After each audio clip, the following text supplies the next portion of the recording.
Hi friends, అందరు ఎలా ఉన్నారు? బాగున్నారా? Welcome back to our channel Anand Mamata vlogs.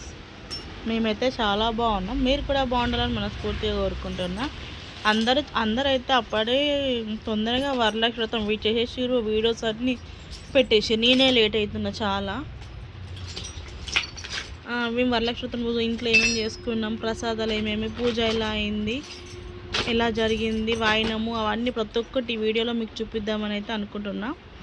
ఈ ఫస్ట్ అయితే మేము పొద్దున్న లేచి అయితే ఇల్లంతా బాసలు తోమేసి ఇల్లు ఊడ్చి తూడ్చి కడప కడిగి ముగ్గులు పెట్టి పూజ అయితే చేసుకొని ఇక బయటకైతే వెళ్ళి ఇంట్లో పూజకు కావాల్సిన సామాన్లు ఏమి మోసమో అన్నీ తెచ్చుకుందామని అయితే బయటకు వెళ్ళినాం.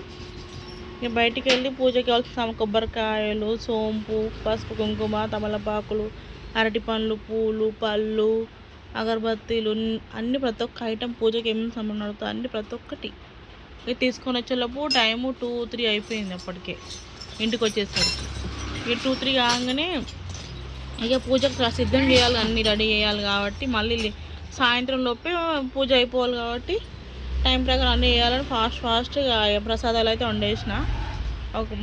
ఆ పాయసం వండిన, పులిహోర, వడలు, శనగలు, పరమాన్నం, హల్వా,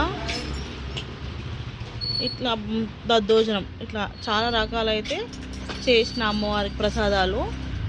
నేనైతే అసలు అనుకోలే ప్రసాదం ఒక 5 వేద్దాం అనుకున్నా, కానీ నాకు తెలియకుండానే నేను 9 ప్రసాదాలు అయితే అమ్మవారికి చేసేసిన.